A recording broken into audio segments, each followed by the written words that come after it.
Estamos de volta com o nosso programa Santiago Entrevista, aqui pela TV Sete Lagoas, canal 9, e também pela internet no www.tv7lagoas.com.br. Lembrando também que os programas, depois de serem exibidos, a gente disponibiliza para você no nosso canal de vídeos no YouTube, né? Você pode acessar youtube.com/TV Sete Lagoas. São vários programas à sua disposição para você assistir. Santiago Entrevista de volta, sempre com uma entrevista especial. Hoje estamos recebendo aqui o professor Paulo França. Prazer estar recebendo você de volta. Paulo. Muito obrigado, Santiago. O prazer é todo meu estar aqui participando do seu programa mais uma vez. E espero, a gente contribuir um pouco aí com os telespectadores. É isso aí. A gente tem falado aqui no início do programa.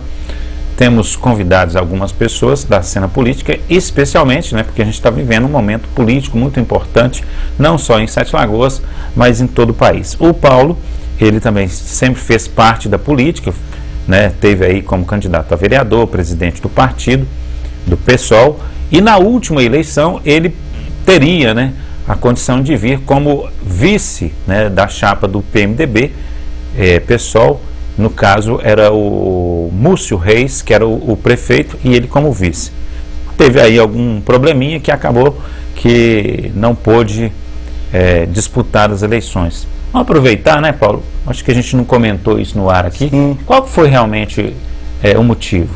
Na verdade, o que ocorreu foi o seguinte, que até muita gente pensa que houve um problema com o candidato, e não foi. Na verdade, os partidos políticos, eles têm até abril do ano que antecede as eleições, das convenções, de determinarem as regras com quem devem coligar, não coligar, se pode fazer alguma aliança partidária ou não. E naquela ocasião o pessoal não tinha feito isso, a nível nacional e nem estadual. Então, portanto, nós não tínhamos nenhum direcionamento do que fazer, com qual partido poderíamos nos unir, com qual partido a gente poderia coligar ou apoiar. E tendo uma visão mais local, da nossa cidade, nós achamos por bem que naquela ocasião nós poderíamos somar a candidatura do então candidato Múcio Reis. Depois das convenções prontas, o pessoal teve uma reunião em São Paulo, em junho, e direcionou algumas normas onde alguns partidos eles não achariam pertinentes a gente coligar. E Sete Lagoas foi uma das cidades que eles interviram. Houve uma intervenção, mas também motivada, a gente sabe que por alguns interesses locais, foi motivada por isso, e aí nós acabamos tendo uma intervenção do partido, e essa nossa aliança com o então candidato Múcio Reis, ela foi suspensa. E eu preferi naquela ocasião continuar apoiando e não mais sendo candidato. E vale lembrar o seguinte, legalmente, o partido não havia passado para a gente, em tempo hábil, uma orientação com quem deveria ou não coligar. E o TSE tem uma resolução que é clara. Os partidos que não fizerem isso até, se não me falha a memória, 30 de abril, o partido estaria livre para poder fazer coligação com quem quisesse. Mas aí, motivados por essas questões políticas, houve essa intervenção e nós, então, não fomos mais candidatos na chapa do PMDB. Certo, e foi uma eleição também muito atípica, porque nós tivemos aí um candidato que é o atual prefeito com uma força muito grande, e acaba que a disputa ficou quase que até meio que desleal, a gente sabe que o poder econômico conta muito, numa eleição. E o nosso candidato naquela ocasião, embora já tenha sido ex-prefeito, de Sete Lagoas, a gente tinha um nome muito, até leve para levar para a sociedade, mas a concorrência realmente foi desleal. Porque até mesmo o poder econômico que envolve a cidade, enfim, e até mesmo o prestígio diante do Estado, levou uma canalização de recursos e de apoio político muito para outra candidatura, Então, de uma certa forma, sim, foi mesmo até um tanto quanto desleal. Mas foi a opção, por Sete Lagoas. Agora, após esse episódio aí, como é que foi a sua atuação aí na política? Na verdade, você se afastou? Não me afastei, Eu até costumo dizer o seguinte, a gente é um ser político 24 horas.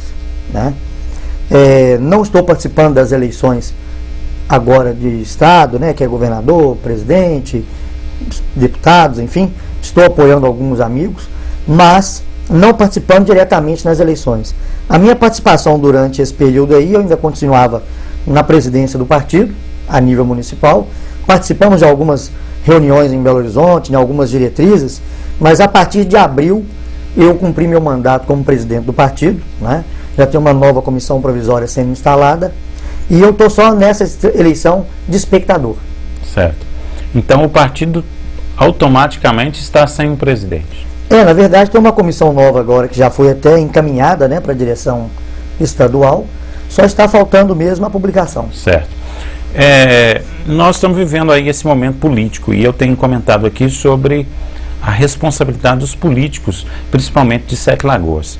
E tenho feito críticas bem diretas aos políticos de Sete Lagoas. Eu acho que foram muito irresponsáveis, não estar fazendo um trabalho, né, de fechamento aí de nomes que pudessem ter a eleição praticamente garantida, porque se nós temos aqui cerca de 110 mil votos, a gente tem condição de pelo menos fazer um deputado estadual e um federal. A sua visão é qual? Você também é político, você também faz parte disso. Eu fico muito chateado com essa postura de Sete Lagoas, especialmente das maiores lideranças políticas da cidade. A gente perdeu as lideranças políticas da cidade. Isso é visto por mim e vejo que por muitas pessoas com muita tristeza. Por quê? Porque a gente acaba dando espaço para não elegermos ninguém da cidade e acabamos contribuindo para os chamados forasteiros. Nada contra os forasteiros, mas eu fico observando Sete Lagoas, e por curiosidade estava lendo até um artigo no jornal hoje, e lá falava exatamente sobre isso, Santiago. Quem não conhece Sete Lagoas, ou quem está fora de Sete Lagoas há muito tempo, quando coloca os pés aqui, acha que Sete Lagoas não tem político da terra. Você está tropeçando nas publicidades dos candidatos de fora. Mas isso é exatamente por isso que você contou agora. Nós não temos mais aquela liderança que converge os interesses coletivos da cidade. Infelizmente, a vaidade pessoal conta muito. O medo de que surjam algumas lideranças mais novas. Nós sabemos que... Eu acho que esse é o principal fator, né? Sim, sim. De surgir uma nova liderança. Nós sabemos que os caciques da política sete-lagoana, eles não gostam do novo. Eles fazem de tudo para que as futuras lideranças ou as lideranças emergentes sejam minadas. Isso é fato, né? Então você percebe que preferem até mesmo apoiar candidatos de fora do que da própria terra. Então isso é reflexo realmente dessa cultura de que ou eu vou brilhar sozinho ou ninguém vai brilhar junto comigo. Infelizmente é isso que os nossos caciques da política pensam. E aí você fica triste, por quê? Porque Sete Lagoas nesse momento não é pensada. O que vale é a minha vaidade, é o meu individualismo, ou quem sabe até o interesse econômico de alguns grupos. O que menos importa nesse momento, infelizmente, é a cidade como um todo. Agora, a gente observa alguns nomes, né, locais. Vamos citar a questão dos vereadores. Como é que você analisa a evolução do político? Porque muita gente fala assim, pô, o cara foi eleito para ser vereador, então tem que ficar 4 anos como vereador. Mas há a possibilidade do crescimento político, do crescimento da cidade. Como é que você vê isso, né? Saiu de vereador para candidato a deputado. Nós temos candidatos a deputado estadual ou federal, né? Pessoas da Câmara de Sete Lagoas. Eu acho que é uma coisa automática, né? Eu vou falar com você a verdade, eu não sou contra isso, não. Eu acho que deveria ter um consenso para que nós tivéssemos um número mínimo de candidatos. Porque corre-se o risco também de sair um monte de candidatos, mesmo sendo vereadores, e acabar não elegendo quase ninguém, ou ninguém, né? Acabar se elegendo. Quanto a esse fato de foi eleito para ser vereador, que deveria cumprir o mandato, a legislação favorece isso, né? Se a níveis maiores da nossa política esse fato acontece, o nosso governador, por exemplo, renunciou para se candidatar a senador. Outros tantos já largaram em prefeituras. Temos um candidato, por exemplo, a governo de Minas hoje, que ele ficou um ano e pouquinho na prefeitura de Belo Horizonte para se candidatar a governador naquela ocasião.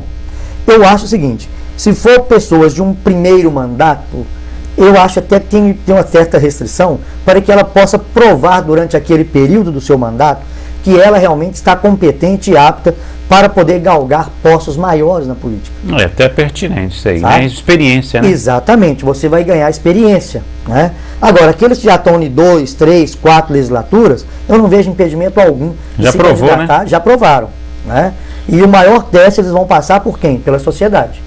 Porque muitos de nós, às vezes, reclamamos dos políticos, mas a gente esquece.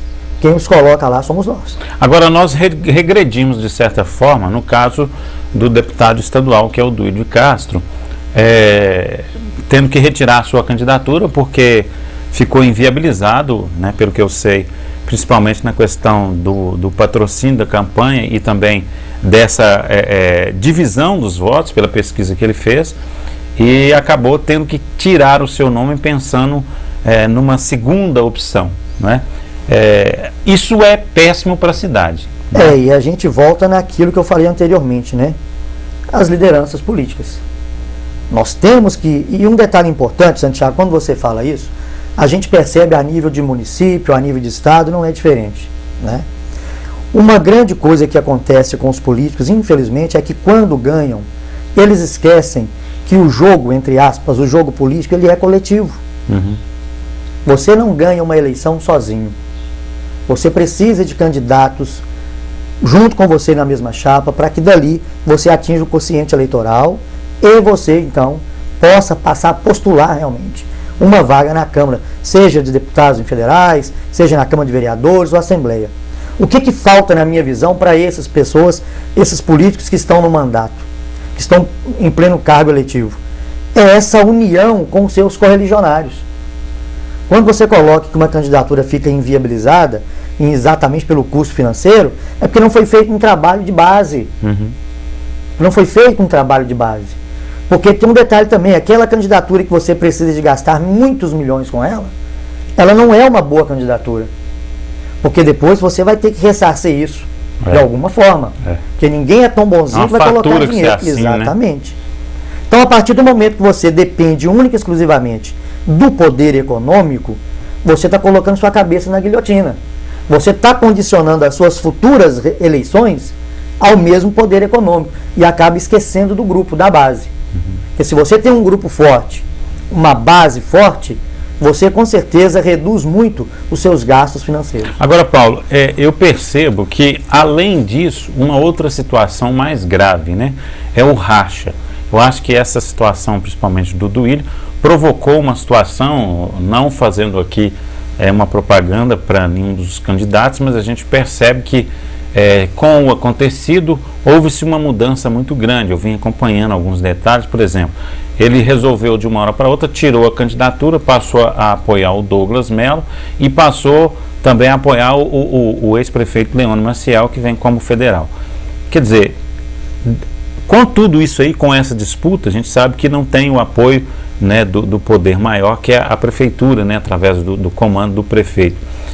Criou-se aí, pelo que a gente tem visto, uma ruptura, né? Então agora a gente vê que tem dois lados totalmente opostos e criando-se aí uma esquerda muito forte, já pensando futuramente em uma briga política daqui a 2 anos e alguns meses.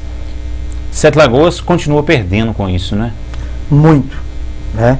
E mais uma vez a gente reforça aquela ideia da vaidade, né? Vale lembrar que na eleição passada estavam juntos, né? E eles estavam juntos. É o que eu ia dizer agora. Na eleição passada, um apoiava o outro, né? Mas a gente faz uma reflexão, sabe, Santiago? Eu gosto muito de fazer uma reflexão indo mais lá no âmago da questão.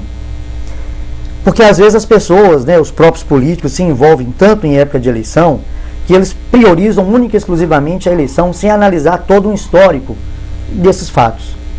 Isso para muita gente é novidade. Para mim não é. E para muitos também não é novidade. Correto? Por quê? Basta a gente analisar o perfil histórico dos nossos políticos locais. Nós vamos cair naquela primeira fala que eu falei anteriormente. A vaidade não deixa figuras emergentes se despontarem. Então, na minha modesta opinião, é claro, como se diz, né? É claro e evidente que o prefeito não quer nenhuma liderança política local se despontando. Portanto, vamos minar o nosso candidato a deputado federal, estadual. A maior prova disso foi quando, inclusive, atraiu o próprio Leônio para o seu partido, com a promessa de que seria candidato, e na última hora não deixou ser. Foi onde o Leônio migrou, né, para outra legenda. Então, prevalece nesse grupo que um individualismo muito grande. Então esses rachas, eles são pertinentes porque há um choque de vaidade. Então quando eu falo que a gente tem que analisar lá no âmago da questão, o que a gente tem que observar? Olha o histórico deles. Isso não é a primeira vez que acontece em Sete Lagoas e não é a primeira vez com os mesmos grupos. Nós já tivemos bases aliadas de prefeitos aqui em Sete Lagoas, onde o prefeito, por um motivo ou outro, não mais atendia a expectativa daquele grupo, foi cassado. A gente sabe que, não estou questionando se foi legal ou ilegal, mas a motivação da cassação de um ex-prefeito nosso foi uma motivação política. Todo mundo sabe disso. Se tinham razão ou não, isso é outro detalhe. O que eu preocupo é com a motivação. Então isso é uma forma clara que mostra pra gente que o histórico deles, né, demonstram essa repetitividade dessas ações. E eu acho que a coisa vem mostrando pra gente que a política está tão baixa, né, tão baixo nível, que essa semana tivemos o episódio aí da votação, né, que esteve na Câmara, a questão da água e a questão também do endividamento da cidade, que o presidente da Câmara, né, está votando contra o partido e o partido já pensando em punições e tal, porque já foi avisado e tudo mais. Mas aí me chama a atenção mais por uma questão de vida, né? Vida das pessoas em si. Quer dizer, um projeto que está aí, já está acontecendo, grande parte do projeto já está executado, mais um adendo, né, para que continue o projeto, um projeto importante, né, para o desenvolvimento da cidade e tudo. E aí se cria condição de votação contrária, né, para inibir aquilo ali por uma questão política, né? Tá certo que aí o papel do vereador de ser a favor ou contra é uma coisa individual, né, e também ao mesmo tempo uma coisa política, porque se ele foi eleito naquele partido, ele não poderia ser contra o partido. Existe uma questão que chama-se fidelidade partidária. Então, assim, eu vejo que a gente está chegando num caos, né? Eu acho que muita gente está achando que a poeira vai baixar depois, né, do final dessas eleições, mas eu acho que não. Pelo contrário, pelo que eu estou vendo, a coisa vai esquentar mais ainda, né? Ô, Santiago, eu observo a seguinte situação: essas brigas políticas internas, a gente percebe isso em todas as esferas, né? O que me coloca numa expectativa é saber até onde essa queda essa força aí, nessa quebra de braço, até onde ela vai. Se ela será benéfica ou maléfica, só o tempo dirá. O que eu posso garantir é o seguinte: eu acho que a oposição por oposição, só por fator político, não é o ideal. Por quê? Porque senão daqui a pouco o prefeito fala, então vamos fazer o seguinte, vamos adoçar a boca de A e de B com alguma coisa e todo mundo já está do nosso lado novamente. Nós corremos esse risco, correto? Então o que a gente observa? Para que se crie uma oposição, a oposição tem que ser uma coisa consciente, porque senão fica parecendo essa briga só política e o interesse maior, que é o interesse da população, fica relegado a segundo plano. Esse racha é uma coisa um tanto quanto perniciosa, mas por outro lado a gente tem que tirar também um proveito da situação. Porque até então a gente observa que quase tudo que chega na Câmara pelo Executivo, quase nem é discutido. Do jeito que vem, passa. É aprovado. Que também não é uma coisa legal. Que também não é uma coisa legal. É por isso que eu falo, a oposição tem que ser uma oposição consciente. Oposição só por fatores políticos. Porque fulano de tal está me prejudicando na minha carreira política. E a cidade? Nós temos hoje quase 230 mil pessoas dentro de uma malha urbana. Isso vai ser prejudicado por causa de briga política de 2, 3 partidos? Isso não pode. E também tem a questão partidária, né? Que fica inviável uma pessoa ser eleita naquele partido. Essa questão de fidelidade partidária, a gente sabe que, infelizmente, historicamente falando, no Brasil isso nunca aconteceu na prática, né? Alguns agora querem colocar. E acho que é viável. Porque a primeira situação para que você possa algum dia ser candidato é você estar filiado num partido. E subentende-se que você filiou ao partido A, B ou C é porque você tem realmente afinidade com aquelas ideologias. Caso contrário, seria para outro partido. Mas o que me espanta muito nessa relação? Que as pessoas às vezes filiam em determinados partidos não por coerência ideológica, mas é porque aquele determinado partido, para mim, é mais fácil de eleger. É o coeficiente eleitoral, exatamente. Né? Então eles procuram muito mais. Que ele é eleito, procuram muito mais a questão da facilidade de elegerem e reelegerem, do que realmente defender as ideias do partido. E nesse caso, né, o vereador pode ser punido, sim, né? Sim, claro. A partir do momento que tenha se registrado em ata, que tem que seguir orientações do partido, o partido comprova que tem uma determinada orientação a dar e ele se negou, ele pode ser punido, sim. Com certeza, tá? A gente teve aí vários casos na história da política do Brasil aí, recente, né, de punição desse tipo. Desde até uma simples advertência, como até uma suspensão e até mesmo expulsão de partido. E aproveitando, eu quero fazer o registro que nosso programa hoje, o convidado seria o Lulu, que é presidente da Câmara. Esperamos aí a resposta dele durante toda a semana e ele nos respondeu dizendo que não gostaria de dar a entrevista nesse momento, que é um momento muito tenso, muito complicado para ele, e que ele gostaria de aguardar mais um pouco. Na verdade, é um direito dele, né?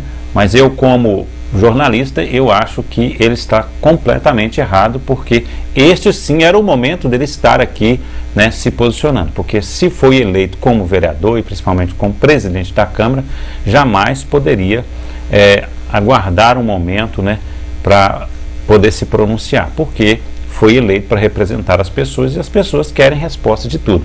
A gente anda nas ruas, está todo mundo comentando isso, né? E é um fato que as pessoas gostariam sim de estar ouvindo ele, porque tem essa disputa aí que ela é prejudicial para a cidade. Eu acredito que isso não vai se terminar de uma forma muito positiva, porque eu tenho procurado ouvir os dois lados, né? Entender o que está acontecendo. Sua opinião isso aí pode se deslanchar de que forma, Paulo? Pois é, em primeiro lugar eu acho o seguinte, eu acho que é nesse momento mesmo de turbulência que quem exerce um mandato, exerce um cargo tão importante, é que tem que demonstrar sua habilidade. Demonstra sua habilidade em esclarecer para a população, demonstra sua habilidade em sair desse imbróglio político que estão convivendo, né? Então eu acho que o melhor caminho não é esse realmente não, de ficar omisso em esclarecer. Porque senão fica parecendo aquele detalhe, né? Aquela verdade que só tem uma versão. Né? Então, enquanto um lado... deixa eu só interromper, porque eu li o jornal ontem, por exemplo, e está lá, claro, e aberto para todo mundo, né? O presidente da Câmara pode ser expulso do seu partido. Eu tenho certeza que isso não vai acontecer, porque a posição do partido não é de expulsar ninguém, né? Porque eu já conversei, sei que isso não vai acontecer.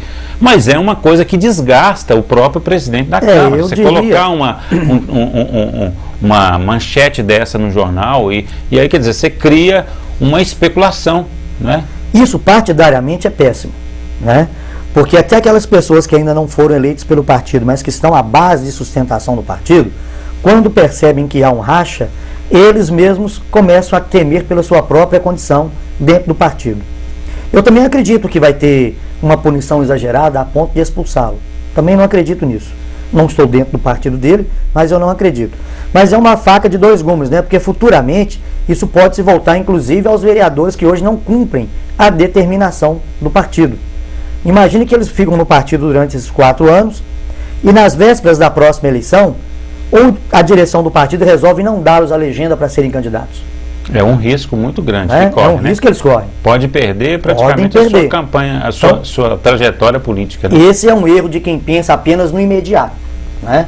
Pensar só no hoje, só no imediatismo, isso é um erro. Você tem que projetar, a não ser que sejam políticos que pretendem encerrar o mandato nesse ano. Né? Nesse ano, né? Então, quer dizer, nessa legislatura se resolve a não mais se candidatarem, tudo bem. Mas eu acredito também que não é por aí. Todos eles têm um desejo de continuar, até porque no próprio MN, o próprio Lulu e outra vereadora lá são mandatários de um primeiro mandato.